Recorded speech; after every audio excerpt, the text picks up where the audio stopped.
காவலுக்கு புரட்டு போட காவலர் கையை கடிச்சு வச்சிடறாங்க.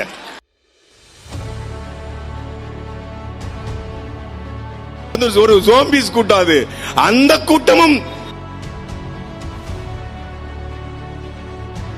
திமுகவுக்கு அடிவயித்துல அனல் குண்ட வச்ச மாதிரி இருக்கும். அதுவும் அறிவாலயத்துக்கு கீழே அனல் குண்ட வச்ச மாதிரி இருக்கும்.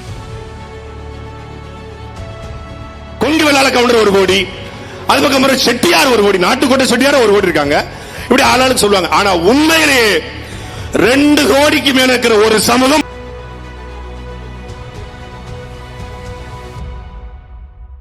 பறையரை படிக்க வச்ச, எங்க வன்னியரை படிக்க வச்ச, எங்க நாடாரை படிக்க வச்ச, தேவரை படிக்க வச்ச, எல்லாரையும் படிக்க வச்ச. ஸ்டாலின் ஒழுங்கா படிக்க வைக்கல.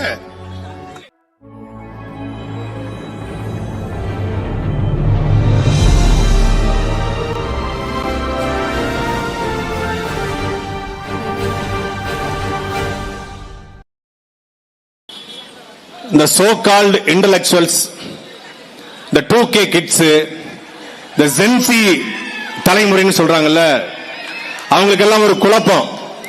சாதி பார்த்து போடுகிற ஓட்டு எனக்கு தீட்டு என்று சீமான் அறிவிக்கிறார். ஆனால் சாதிவாரி கணக்கெடுப்பு கேட்கிறார் என்ற பெரிய பெரிய அறிவாளிகள், ஏன்னா இன்னைக்கு அரசியல்ல பெரிய பெரிய அறிவாளிகள் உள்ள வந்துட்டாங்க. அதனால சாதி பார்த்து போடுற ஓட்டு தீட்டுன்னு சொல்றாரு, சாதிவாரி கணக்கெடுப்பு கேட்கிறாரு, முன்னுக்கு பொண்ணு முரணா பேசுறாரு உங்க அண்ணன் அப்படிங்கிறாரு.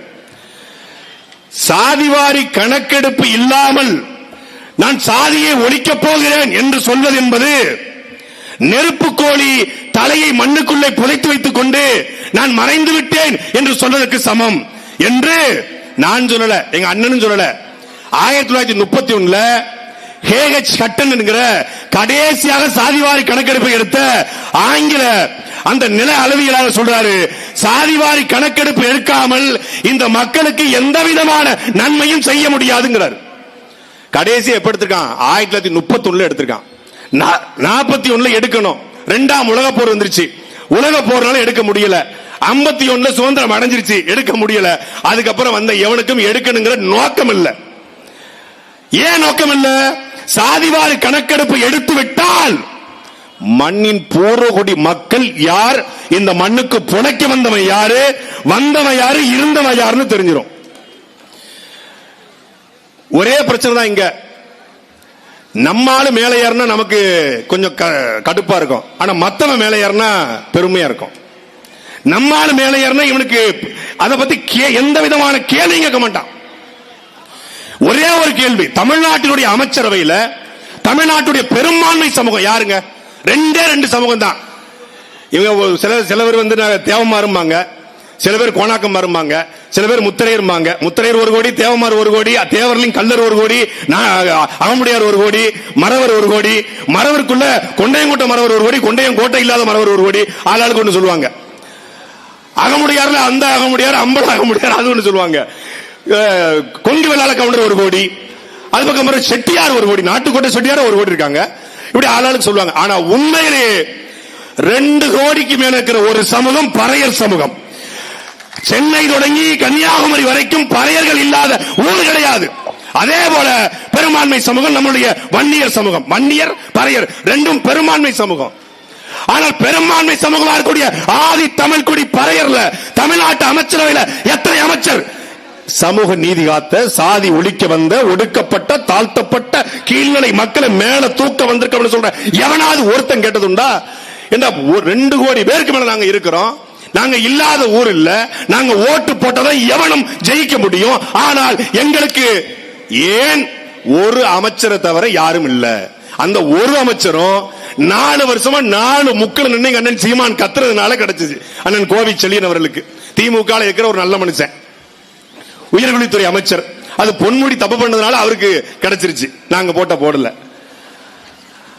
வேற யார் இருக்கா? கிடையாது. தமிழ்நாட்டினுடைய ஆதி திராவிடர் நலத்துறையின் அமைச்சராக மரியாதைக்குரிய அக்கா கயல்வழி செல்வராஜ் இருந்தாங்க. அதை பறித்துட்டு மரியாதைக்குரிய அண்ணன் மதிவேந்தன் அவர்களுக்கு கொடுத்திருக்காங்க. சரி, அவரும் அதே பிற்படுத்த ஒடுக்கப்பட்ட சமூகத்திலிருந்து வந்தவர் என்பதற்காக அவருக்கு கொடுக்கப்பட்டிருக்கு. நான் கேட்கிறேன், தமிழ்நாட்டில் நாயுடுவும் பறையரும் ஈக்குவலா தான் இருக்காங்களா? நாயுடு தமிழ்நாட்டில் 4 அமைச்சர், பறையர் 1 அமைச்சர் என்றால் இதுக்கு பேர் எப்படி சமூக நீதி? இதுக்கு எப்படி சரியான இட ஒதுக்கீடு? அதே போல கோணார்கள் புறக்கணிக்கப்பட்டிருக்காங்க, நாடார்கள் புறக்கணிக்கப்பட்டிருக்காங்க. மறவர் ஒரே ஒரு அமைச்சர் தான், அதுலயே அவர் அறமறவர் தான், அவரு லெமன் மிக்சிங் கிடையாது. ஆனால் இந்த சமூகம் எல்லாம் மேசையை பெருசு பெருசாக முறுக்கி கொண்டு நாங்கள் ஆண்ட பரம்பரை இருக்குது. உண்மையிலே இன்னைக்கு ஆண்ட பரம்பரை சொல்றதுக்கு தகுதி இருக்குன்னா யாருக்கு இருக்குன்னா இன்பநிதிக்கு இருக்கு.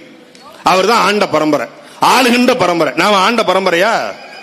ஒரு காலத்துல once upon a time long long ஏகோ நம்ம ஆண்டோம். இன்னைக்கு யார் ஆள்றா? அண்ணன் உதயநிதி ஸ்டாலின் சொல்லிக்கலாம், தம்பி இன்பநிதி சொல்லிக்கலாம், வேற யார் சொல்ல முடியும்? நாம சொல்ல முடியாது.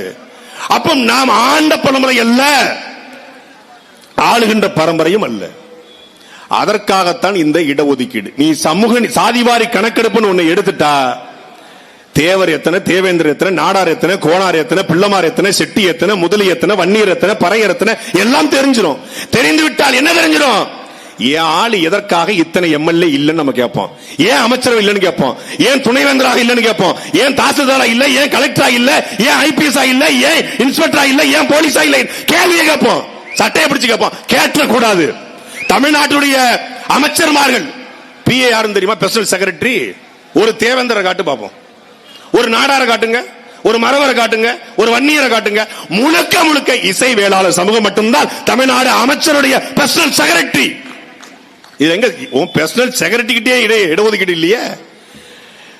பீகாருடைய மரியாதைக்குரிய முதலமைச்சர் நிதிஷ்குமார் யாதவ் அவர்கள் தன்னை சமூக நீதி காவலர்னு சொல்லல, தன்னை இடஒதுக்கீட்டு நாயகன் சொல்லல, நான் சமூக நீதி காத்த மண் என்று பீகார் சொல்லல. ஆனா அந்த பீகார்ல சாதிவாரி கணக்கெடுப்பு எடுத்து உயர்நீதிமன்றம் ரத்து செய்து மீண்டும் சட்டசபையில் தீர்மானத்தை நிறைவேற்றி சாதிவாரி கணக்கெடுப்பை 1931 பிறகு எடுத்த மண் பீகார். ஆனால் பீகார் சொல்லல சமூக நீதி காத்த மண் பீகார் என்று. இங்க பெருமையோட அந்த வகையில் சமூக நீதி காத்த தலைவர்கள், இடஒதுக்கீட்டுல எங்களுடைய தலைவர் அவர்கள் இடஒதுக்கீட்டு நாயகன் சொல்லுவாங்க.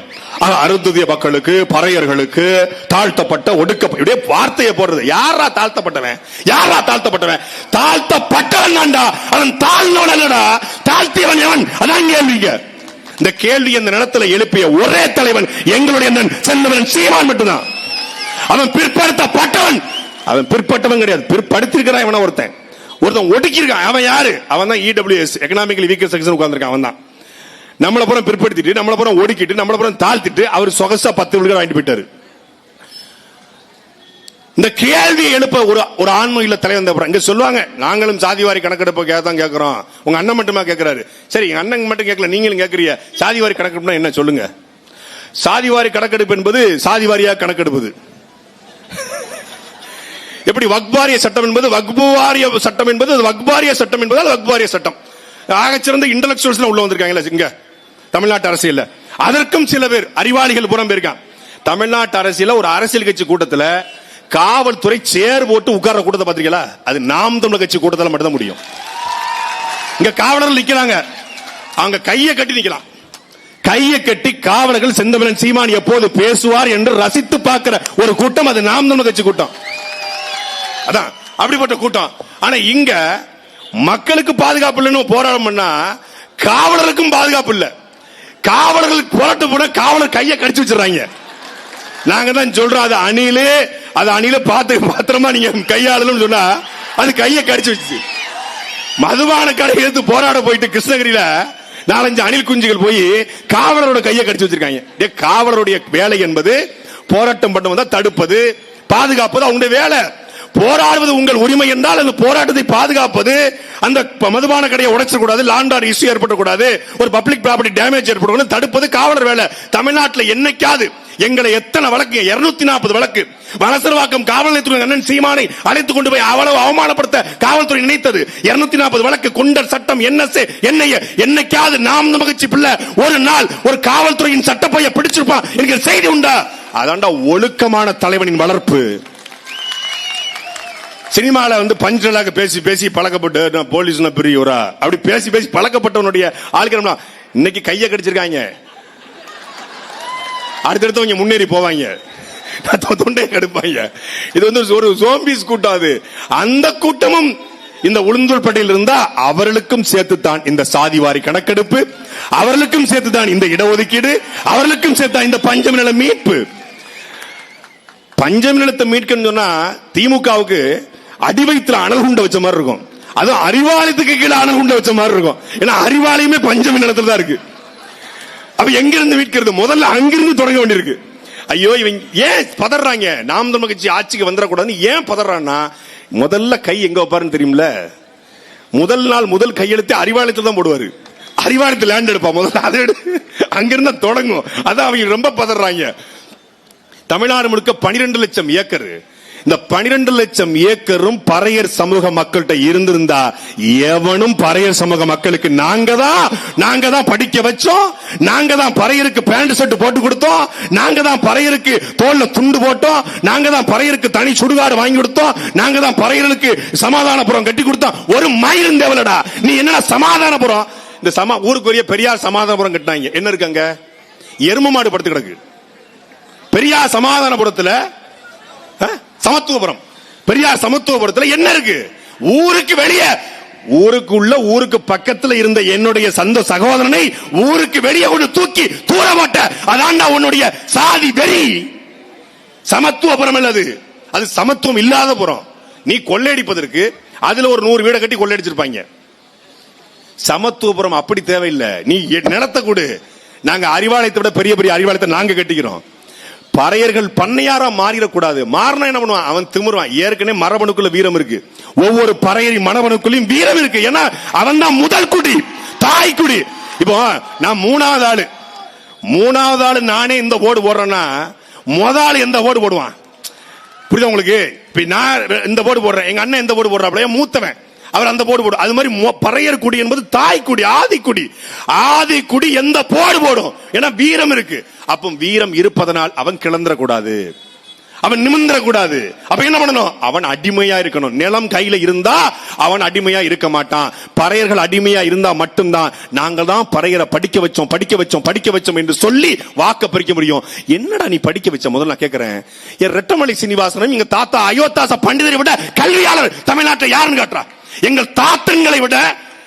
லண்டன் வட்டமேசை மாநாட்டில் அம்பேத்கர் போயிருக்கும் பொழுது அவருக்கும் நிகராக எங்கள் தாத்தன் ரெட்டமலை சீனிவாசர் தமிழ்நாட்டின் பிரதிநிதியாக போனான் என்றால் அவன் எவ்வளவு பெரிய கல்வியாளர். நீ இன்னைக்கு கோட்டை சூட்டு போடுறது புரட்சிக்கிறாங்க. 1930 தாத்தா ரெட்டமலை சீனிவாசன் கோட்டை சூட்டு போட்டாப்ல. அப்படி கோட் சூட் போட்டு பகவான் திவான் பகதூர் மாதிரி அப்படி நிக்கிறாப்ல ஆளு. அப்படி 6.2 ஹைட்ல மீசைய முறுக்கிட்டு அப்படி நின்னா அப்படி இருந்திருக்கு. அவரை போய் அந்த சமூகத்தை போய் நாங்க தான் படிக்க வச்சோம். சரி, அவரெல்லாம் படிக்க வச்ச கருணாநிதி ஏன் 7ஆப்புக்கு மேல படிக்கல? பதில் இல்ல. முயற்சி திருவினையாக்கும் முயற்றின்மை இன்மை புகுத்திவிடும் உலகத்துக்கே தெரியும். முயற்சி திருவினையாக்கும் முயற்றின்மை இளமை புகுத்திவிடும். யாரு? உங்க ஐயா ஸ்டாலின். எங்களை எல்லாம் படிக்க வச்சுட்டு எங்க பறையரை படிக்க வச்ச, எங்க வன்னியரை படிக்க வச்ச, எங்க நாடாரை படிக்க வச்ச, தேவரை படிக்க வச்ச, எல்லாரையும் படிக்க வச்ச. ஏன் ஸ்டாலினை ஒழுங்கா படிக்க வைக்கல? அப்போ இங்க ஒரு தேவை என்பது என்ன? புரிதல். புரட்சி இல்ல, புரிதல் தேவைப்படுது. புரட்சி செய்வதற்கு நாங்கள் தயாரா இருக்கிறோம். ஒரு புரிதல் மக்கள்கிட்ட தேவைப்படுது. என்ன புரிதல்? சாதிவாரி கணக்கெடுப்பு என்பது அது சாதி வெறியை தூண்டுவதற்கோ, சாதி பெருமையை தூண்டுவதற்கோ, சாதி கூட்டத்தை வளர்ப்பதற்கோ அல்ல. தேவருக்கு தேவையானதை தேவருக்கு கொடுத்துட்டா அவர் நிம்மதியா இருக்க போறாரு. நாடாருக்கு தேவையானதை நாடாருக்கு கொடுத்துட்டா அவர் நிம்மதியா இருக்க போறாரு. பறையருக்கு தேவையை பறையருக்கு கொடுத்துட்டா அவரு பெருமையடைய போறாரு. வன்னியருக்கு தேவையான 10.5 இல்ல 15.5 கூட கொடுப்போம், எண்ணி கொடுப்போம். இந்த கேள்வியை இந்த நிலத்துல தொடர்ச்சியா எழுப்புது ஐயா ராமதாஸ் எழுப்புறாங்க, பெருமதிப்பிற்குரிய ஐயா எழுப்புறாங்க. ஆனால் அது வலிமையான போராட்டமாக தமிழ்நாடு முழுக்க இருந்திருக்கிறதா? இல்லை. இந்த நிலத்தில் இந்தியா முழுக்க ஒருத்தனுடைய குரல் ஒலிக்கிறது என்றால் அது எங்கள் செந்தமனன் சீமானுடைய குரல் மட்டும்தான். பறையர் பிரச்சனையே இங்க மட்டும் பேச மாட்டாரு. வன்னியர் பிரச்சனையே கன்னியாகுமரியில் மேடை போட்டு பேசுவாரு. மருது பாண்டியர் சிவகங்கையில முடக்கி வச்சிருந்தாங்க, கொண்டு போய் சேலத்துல போடுவாரு. தீரன் சின்னமலையை கொண்டு போய் மதுரையில பேசுவாரு. தமிழ்நாடு முழுமைக்கும் கொண்டு போய் தமிழர் பிரச்சனையாக மாற்றக்கூடிய ஒரு தலைவன் இங்கே தேவைப்படுகிறான்.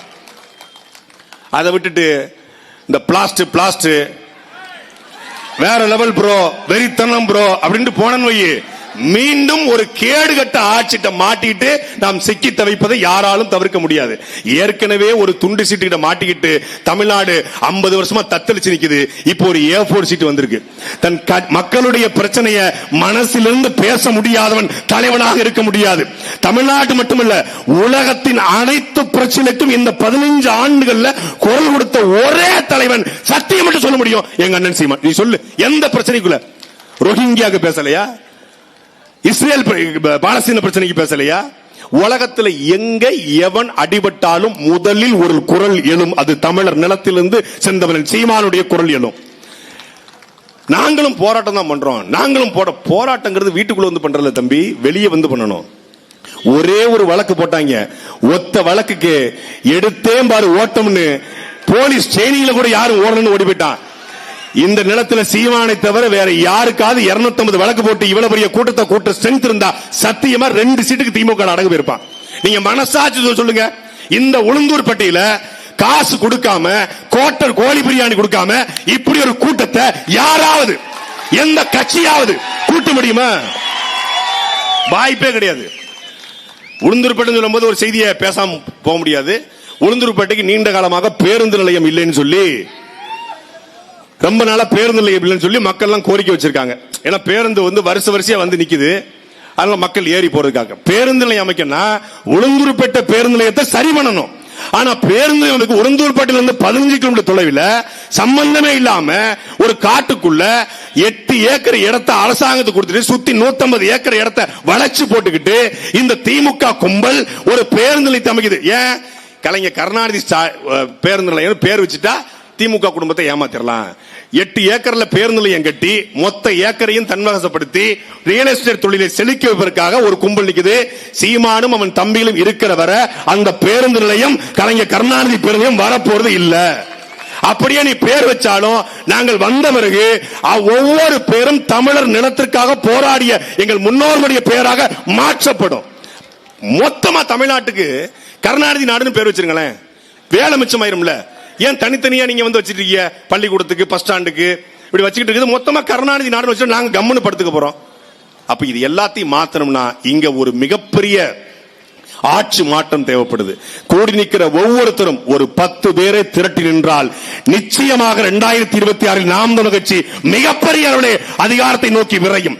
அதை நோக்கி நாம் சென்றால் மட்டும்தான் இந்த சாதிவாரி கணக்கெடுப்பும் பட்டியல் வெளியேற்றமும் இந்த பஞ்சமல மீட்டும் சாத்தியமை தவிர அதை நடக்கவில்லை என்றால் நாம் கூவிக்கொண்டே இருக்கலாம், போராடிக்கொண்டே இருக்கலாம். நாம் வெறும் போராட்டக்காரராக மட்டும் நாம் போராட்டக்காரராக இருக்க போறோமா, இல்லை இந்த சட்டத்தை நிறைவேற்ற எடுத்து நிற்க போறோமா என்பதை நாம் முடிவு செய்ய வேண்டிய காலகட்டம்.